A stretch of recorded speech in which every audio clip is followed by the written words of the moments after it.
আজ জাতীয় চিকিৎসক দিবস অর্থাৎ ডক্টরস ডে, এবং ডক্টরস ডে উপলক্ষে রাজ্য সরকারও বিভিন্ন জায়গাতেই আমরা দেখেছি চিকিৎসক, স্বাস্থ্যকর্মী এবং স্বাস্থ্য ব্যবস্থার সঙ্গে জড়িত সকলকে শ্রদ্ধা সম্মান জানাচ্ছেন। এবং ঠিক একইভাবে দেখা যাচ্ছে পুলিশ প্রশাসনের পক্ষ থেকেও যারা এই মানব সেবায় নিয়োজিত রয়েছেন সেই সমস্ত চিকিৎসকদেরকে সম্বর্ধনা ফুল দিয়ে তাদেরকে সম্বর্ধনা জানানো হচ্ছে। আমি এই মুহূর্তে রয়েছি বিশিষ্ট চিকিৎসক ডক্টর আবু আফসারউদ্দিনের বাড়িতে। একটু আগে ডানকুনি থানার পক্ষ থেকে তাকেও সম্মান জ্ঞাপন করা হয়েছে, শ্রদ্ধা জানানো হয়েছে। এবং আবু আফসারউদ্দিন আপনারা জানেন যেমন এলাকার সুপরিচিত একজন ডাক্তার, তার পাশাপাশি নিজেও নানান মানব কল্যাণমূলক কাজে জড়িত থাকেন। কখনো ঈদ হোক, কখনো পুজো হোক, সেই সময় বস্ত্র বিতরণ এবং যারা ওষুধ মেডিসিন বিভিন্ন প্রয়োজনে পান না তাদেরকে সেই ওষুধ দিয়ে সহযোগিতা সমস্ত কিছুই করেন। তো আজকের এই দিনে ডক্টর আবু আফসারউদ্দিন কি বলছেন আসুন তার মুখ থেকে আমরা শুনবো। ডাক্তারবাবুকে প্রথমেই ডিএনএন বাংলার পক্ষ থেকে doctors day happy doctors day, অনেক শুভেচ্ছা। কেমন আছেন আপনি বলুন? সবার তো খেয়াল আপনি রাখেন। না না, আপনাদের সকলের দোয়া আশীর্বাদে ভালো আছি। আমি ডিএনএন বাংলা সমস্ত স্টাফদেরকে আমি আমার আন্তরিক শুভেচ্ছা এবং আপনাদের ভালো শুভকামনা করি। আপনারা ভালো থাকুন, আপনারা সুস্থ থেকে মানুষের জীবনের যে সমস্ত প্রয়োজনগুলো, বিশেষ করে স্বাস্থ্য সংক্রান্ত ব্যাপারে প্রয়োজনগুলো আপনারাও তুলে ধরুন, যাতে করে রাজ্য সরকার তথা ভারত সরকারের কাছে এই মেসেজটা পৌঁছায় যে মানব কল্যাণে কাজ করতে হবে। আপনাদেরও একটা সামাজিক রোল আছে, আপনারা নিশ্চিতভাবে এই মেসেজটা পৌঁছে দেবেন। ডক্টরস ডে সেখানে সকাল থেকেই কার্যত ফোনে বা বাড়িতে এসেও দেখা গেল পুলিশ কর্মীরাও শুভেচ্ছা জানালেন। কিভাবে দেখছেন এই আজকের দিনটাকে? না দেখুন, আজকে 1 জুলাই, অ্যাকচুয়ালি আজকে এই দিনটা ন্যাশনাল ডক্টরস ডে হিসাবে পালিত হয়। এটার ব্যাকগ্রাউন্ড হচ্ছে 1991 সালে 1991 থেকে ভারত সরকার এই দিনটাকে ডক্টর বিধানচন্দ্র রায়ের জন্মদিন এবং মৃত্যুদিন দুটোকে স্মরণে রেখে ওনার সম্মানার্থে এই ন্যাশনাল ডক্টরস ডে হিসাবে ঘোষণা করা হয়েছিল এবং সেটাই আজকে পালিত হচ্ছে। একজন ডাক্তার হিসেবে শুধু উনি নন, উনি যেমন একজন রেনাউন্ড ফিজিশিয়ান ছিলেন এবং দেশ বিদেশে উনি দক্ষতার সঙ্গে এবং ওনার বিচক্ষণতার সঙ্গে উনি কাজ করেছেন, দেশ বিদেশে ওনার সুনাম আছে। সেই সঙ্গে সঙ্গে ডাক্তার বিধানচন্দ্র রায় আমাদের বাংলার অর্থাৎ পশ্চিমবাংলার মুখ্যমন্ত্রীও ছিলেন। বলা হয় যে ডক্টর বিধানচন্দ্র রায়ের আমলে বা ওনার হাত দিয়ে এখানে কলেজ বলুন, হসপিটাল বলুন, মেডিকেল কলেজ বলুন, টেকনিক্যাল কলেজ বলুন, এমনকি নতুন নতুন শহর বা কারখানা, কলকারখানা গড়ে উঠেছিল। অর্থাৎ বাংলার যদি নবজাগরণের রূপকার বলা হয় তাহলে বিধানচন্দ্র রায়কে বলতে হয়। তাই আজকে আমরা ওনার প্রতি শ্রদ্ধা জ্ঞাপন করছি একজন ডাক্তার হিসাবে এবং ওনার প্রতি সম্মান আমি জানাচ্ছি। ডক্টর বিধানচন্দ্র রায় উনি ডাক্তারি শাস্ত্রটাকে অ্যাকচুয়ালি মানুষের কাছে কিভাবে পৌঁছে দিতে হবে বা মানব কল্যাণে ব্যবহার করার কথা উনি বলেছেন। সেই জন্যে ওনার একটা কমিটমেন্ট ছিল, commitment to the welfare of the people, অর্থাৎ মানুষের কল্যাণে এই পরিষেবাটাকে ব্যবহার করার জন্য উনি আহ্বান জানিয়েছিলেন। এখন আমরা বর্তমানে যারা প্রফেশনাল পার্সন রয়েছি, আমি সবার কাছে আহ্বান জানাবো এবং অনুরোধ করব যে মেডিকেল সায়েন্সটাকে অর্থাৎ ডাক্তারি বিষয়টাকে যেন মানুষের কল্যাণে চিন্তা ভাবনা করে ব্যবহার করা হয়। কেননা আজকে আমরা দেখছি প্রায় প্রতি ঘরে ঘরে আজকে মানুষের অসুখ বিসুখ দেখা দিচ্ছে। তার কারণ অনেক বয়সজনিত ব্যাপার আছে এবং পলিউশন আছে, প্রাকৃতিক ব্যাপার আছে, নানা রকম মিলিয়ে। কিন্তু আমরা দেখতে পাচ্ছি যে আমাদের দেশের মানুষের সোশিও ইকোনমিক্যাল স্ট্যাটাস কিন্তু অতটা ভালো না। সেই জন্যে ভারত সরকার তথা রাজ্য সরকার যে উদ্যোগগুলো নিচ্ছেন এবং স্বাস্থ্যমন্ত্রী যে সমস্ত উদ্যোগ নিচ্ছেন যে প্রত্যেকটা মানুষের কাছে স্বাস্থ্য পরিষেবা সুস্থভাবে যাতে পৌঁছে দেওয়া যায়, সেই জন্যে রুরাল হসপিটালগুলোকে আরও একটু হাই লেভেলে করা, সুপার স্পেশালিটি করা এবং সেই সঙ্গে সঙ্গে ডাক্তারি পরিষেবা যাতে বিভিন্ন জায়গায় পেরিফেরিতে উন্নতি হয় সেই ব্যবস্থা ওনারা নিচ্ছেন।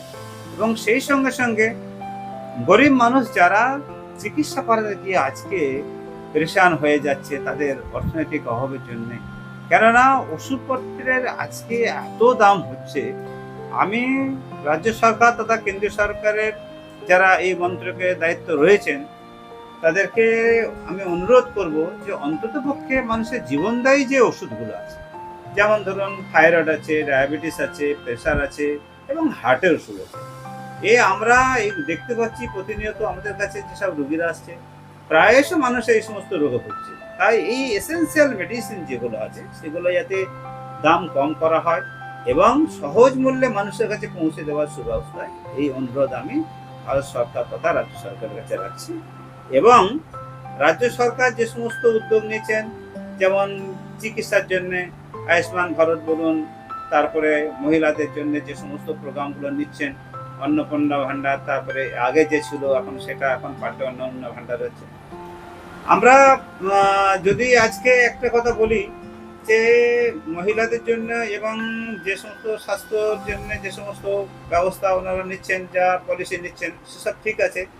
আরও উন্নত ব্যবস্থা করতে হবে গ্রামীণ জায়গাগুলোতে, যাতে করে মানুষকে বেশি ছুটি না করতে হয়, বা কলকাতায় যে সমস্ত মেডিকেল কলেজ আছে তার প্রেশারটাও কম হয়।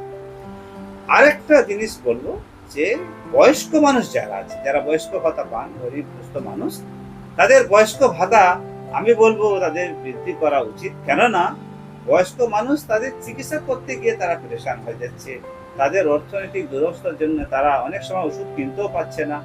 আমরা চেষ্টা করি যতটা পারি মানুষের সেবা শুশ্রূষা করার চেষ্টা করছি।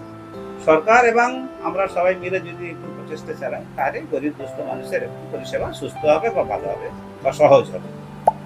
তার নির্দেশ দিয়েছেন সরকারি হাসপাতালে যদি বেড না মেলে তাহলে পার্শ্ববর্তী কাছাকাছির মধ্যে যে বেসরকারি নার্সিংহোমগুলো আছে সেখানে 10% বেড সংরক্ষণ করতে হবে।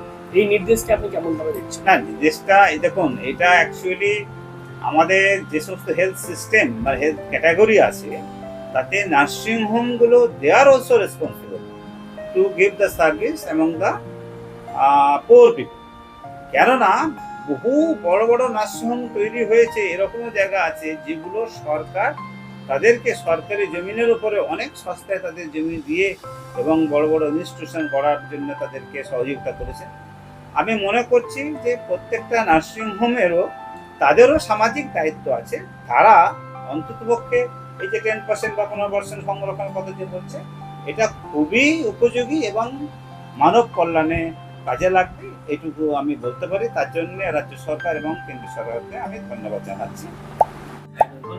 তো বুঝতেই পারছেন, এতক্ষণ আমরা কথা বলছিলাম ডক্টর আব্বু আফসার উদ্দিনের সঙ্গে। তার যেটা বক্তব্য, একদিকে যেমন তিনি এই ন্যাশনাল ডক্টরস ডেকে তিনি যেমন তার ইতিহাস কিভাবে তার সূচনা হলো সেই বিষয়টা যেমন তুলে ধরলেন, তার পাশাপাশি তিনি নতুন সরকারের যে ভূমিকা সেটা নিয়েও তিনি সাধুবাদ জানিয়েছেন এবং তিনি বেশ কিছু গুরুত্বপূর্ণ কথা বলেছেন যাতে গ্রামীণ রুরাল হসপিটালগুলোকে যারা আরও ডেভেলপমেন্ট করা যায়, উন্নয়ন করা যায়। এবং সবচেয়ে বড় কথা, দেখা যাচ্ছে বর্তমান সরকার মহিলাদের জন্য অন্নপূর্ণা যোজনার মাধ্যমে তাদেরকে 3,000 টাকা করে দিচ্ছে, কিন্তু তার বক্তব্য অর্থাৎ ডাক্তার আবু আফসাদের বক্তব্য যে যারা বার্ধক্য ভাতা পান সেই সমস্ত বয়স্ক মানুষদেরকে বার্ধক্য ভাতা বৃদ্ধি করা প্রয়োজন, কারণ তারা বয়সজনিত নানান রোগে তারা শিকার এবং মেডিসিন খরচাও তারা ঠিকমতো পান না।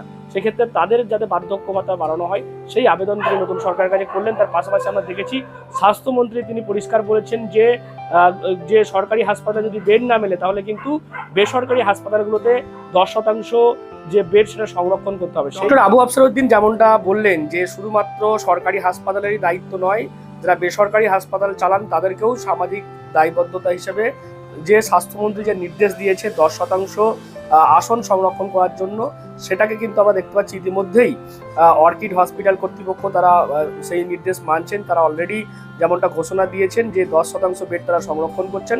পাশাপাশি আয়ুষ্মান ভারত যে প্রকল্পের যে সূচনা হয়েছে এই পশ্চিমবঙ্গে নতুন সরকার আসার পর, সেই আয়ুষ্মান ভারত প্রকল্পের সুবিধাও অর্কিড হাসপাতাল কর্তৃপক্ষ দেবে, এমনটাই কিন্তু আমরা জানতে পারছি। ডক্টর স্বাস্থ্যমন্ত্রী হওয়ার পরই যে ঘোষণা দিয়েছেন যে সরকারি হাসপাতালে যদি বেড না মেলে তাহলে পার্শ্ববর্তী কাছাকাছির মধ্যে যে বেসরকারি হাসপাতাল তাদেরকে 10% বেড সংরক্ষণ রাখতে, তাদেরকে যাতে বিনামূল্যে পরিষেবা দিতে, সেই কথা স্বাস্থ্যমন্ত্রী বলেছেন। আপনারা কি এই বিষয়টাকে সমর্থন করছেন না কি বলবেন আপনারা? আমাদের মাননীয় স্বাস্থ্যমন্ত্রী, আমাদের প্রিয় ডাক্তারবাবু সারদাত মুখোপাধ্যায়, তিনি প্রখ্যাত একজন অঙ্কোলজিস্ট। তো এটা আমাদের সৌভাগ্য যে ডাক্তার ডিসি রায়ের পর একজন বিখ্যাত ডাক্তার আমাদের স্বাস্থ্যমন্ত্রী হয়েছে। বিগত স্বাস্থ্যমন্ত্রী তো একদিনও স্বাস্থ্য ভবনে যাননি, স্বাস্থ্য বিভাগে মনে হয় না ঘরেতে ঢুকেছেন স্বাস্থ্য ভবনে। তো উনি যে দায়িত্ব নিয়ে যে ঘোষণাটা করেছেন, আমরা এটাকে স্বাগত জানাচ্ছি। আমাদের অর্কিড হাসপাতালের পক্ষ থেকে যে সমস্ত রুগী ধরুন সরকারি জায়গায় বেড পাচ্ছে না আর রেফার আউট হচ্ছে ক্রিটিক্যাল কন্ডিশনে, তারা যদি আসেন ইমার্জেন্সি বেসিসে আমরা 10% বেড ফ্রিতে ট্রিটমেন্ট করব, এই অঙ্গীকারবদ্ধ হচ্ছি।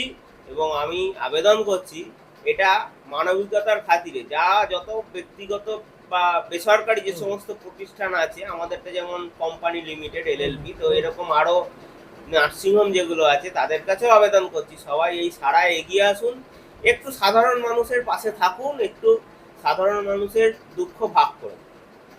আমারও একই মত। যেভাবে আমাদের কাছে নির্দেশিকা আসবে এই ক্ষেত্রে সরকারি নির্দেশিকা, যে কিভাবে রেফার হলে বা কিভাবে সরকারি হসপিটালে যদি নো বেড ভ্যাকেন্ট এরকম যদি লেখা কোনো পেশেন্ট আসে, অবশ্যই আমরা আমাদের যা টোটাল বেড আছে তার 10% বেডে আমরা পেশেন্টদের ভর্তি করে তাদের চিকিৎসার ব্যবস্থা করব। যারা অসহায় মানুষ তাদের পাশে আমরা নিশ্চয়ই দাঁড়াবো। অবশ্যই এটা খুব ভালো এবং গুরুত্বপূর্ণ পদক্ষেপ, কারণ শুধুমাত্র সরকারি স্বাস্থ্য ব্যবস্থার উপরে নজরদারি করবে তা নয়, যারা বেসরকারি নার্সিংহোম চালান তাদেরও একটা সামাজিক দায়বদ্ধতা রয়েছে। সেক্ষেত্রে তারাও যাতে সরকারি যে নির্দেশ সেটা পালন করে এগিয়ে আসে, সেই আহ্বানও কিন্তু আজকে এই ডক্টর যাতে করলেন বিশিষ্ট চিকিৎসক ডক্টর আবু আফসর উদ্দিন। আপনারা কি বলুন এই বিষয় নিয়ে? অবশ্যই কমেন্ট বক্সে। এরকম আরও খবর পেতে নজর রাখুন ডিএনএন বাংলা। ডিএনএন বাংলা সবার মনে সবার ফোনে।